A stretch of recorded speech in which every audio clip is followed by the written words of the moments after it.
Like I mentioned with SpaceX, you give a lot of people hope, and a lot of people look up to you. Millions of people look up to you.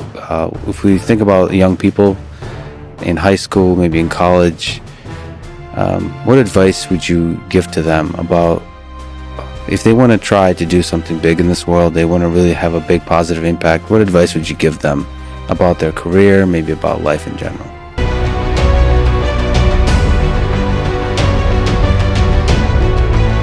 Here's a mistake that the majority of people that I know make, including myself. I made this mistake. That's why if I could help somebody understand it better. Most people I know mess off all of their 20s. From 20 to 29, they just jack it off. They just jack off their 20s. They mess them up, man. Because 20 is that age, man, where you just really just trying to have too much fun. You're free, you're out of college, you don't live at your mama's house no more, you're out on your own. So what do? Mostly all of us, 98% of the people I know, we spend our 20s trying to exert ourselves in the fun category. We so big, we gotta get off work so we can go to happy hour. We gotta get off work so we can go get high. We gotta get off work so we can go drink a cold one. We gotta get off work, go smoke one. We gotta go hang out with the fella. We gotta play video games. The average person blows all of their 20s. Then when you find out that life ain't waiting on you, now you're 30.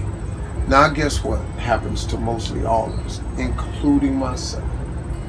I spent all of my 30s trying to do the things that I should have been doing in my 20s. So now my life is behind. Now you look up and you 40s, you in your 40s, and now you trying to do the things and have the things that you could have had in your 30s, man, had you just done what you should have did in your 20s. And then the tragedy starts to occur. You look up and you're 50. Now that don't mean it's too late for you, because it wasn't too late for me. But you look up and you're 50, and now all of a sudden, all through your 50s, you trying to create and have a life that you could have created and had in your 30s. You trying to have it in the 50s. My suggestion to all young people, if you could just hear me clearly, don't do what I did, man. See, you look at my life now and you think, oh, Steve, you got it going on. Man, you don't know how hard I made it on myself, taking the route that I took. If I could start over again and change one thing, I would buckle down in my 20s while you're young and energetic. Alleviate some of that BS that you're so dedicated to. The 20s, man, you dedicated to them girls, them dudes, them video games, them clubs, them happy hours, that smoke, that drink, that freedom. You so, but in dedicating yourself to that freedom and that fun, man, you lock yourself out of the American dream. And it happens to 98% of the people. I made incredible mistakes. I could have avoided a lot of those. Now, it created who I am. Now, once you've made the mistakes, just get up, man.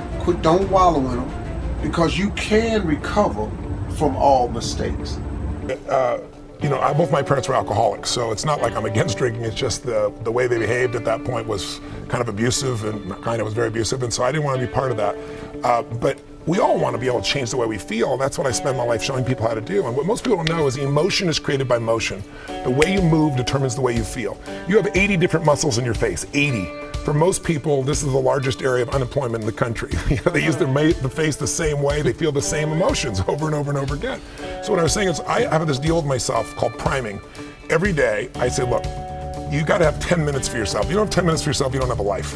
And I'm not gonna hope I feel good. I just got back 6 countries in 12 days. I was in India 2 days ago. Wow. And I woke up here feeling like somebody ran me over with a truck. But you got yourself psyched up. But the way I did it is I do this process. It's 10 minutes, I put some music on, I do this massive change in my breathing, so it radically changes the way I feel. And then I do this 3-step process. First, I do 3 minutes of gratitude, where I think of 3 things I'm really grateful for, and I associate. I don't think of it over there, I feel it. And the reason is, when you're grateful, you can't be worried. You can't be fearful. When you're grateful, you can't be angry. And anger and fear are what screw people up most in their relationships, in their life, in their business. So I wire myself. I was saying to you that most people want to be happy, but their habit is to be worried or pissed off or frustrated or stressed. And so they've got a highway to stress and they got a dirt road to happiness. So I wire myself. I've got a highway to gratitude, which changes all your emotions. And then I do a 3-minute process of kind of a prayer for my family and friends. And then I do a 3-minute process of the top 3 things I want to accomplish. I see it as done, and I feel it. I'm done in 10 minutes. So sometimes I go... Books. Just read, basically try to ingest as much information as you can. And try to also just develop a good general knowledge. So you at least have like a rough lay of the land of the knowledge landscape. Like try to learn a little bit about a lot of things. Because you might not know what you're really interested in. How would you know what you're really interested in if you at least aren't like doing a peripheral exploration of broadly of the knowledge landscape? And you talk to people from different walks of life and different industries and professions and skills and occupations. Like just try, learn as much as possible. Man's search for meaning. Isn't the whole thing a search for meaning?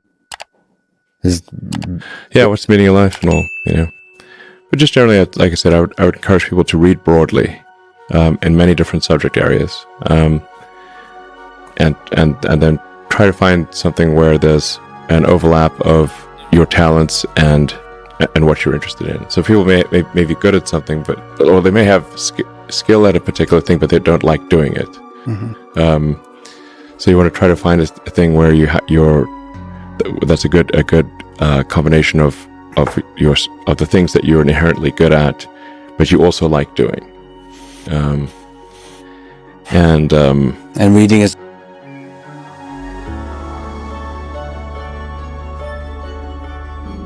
Young people, listen to what I'm saying, please, carefully. Please think about this. What is your life going to mean?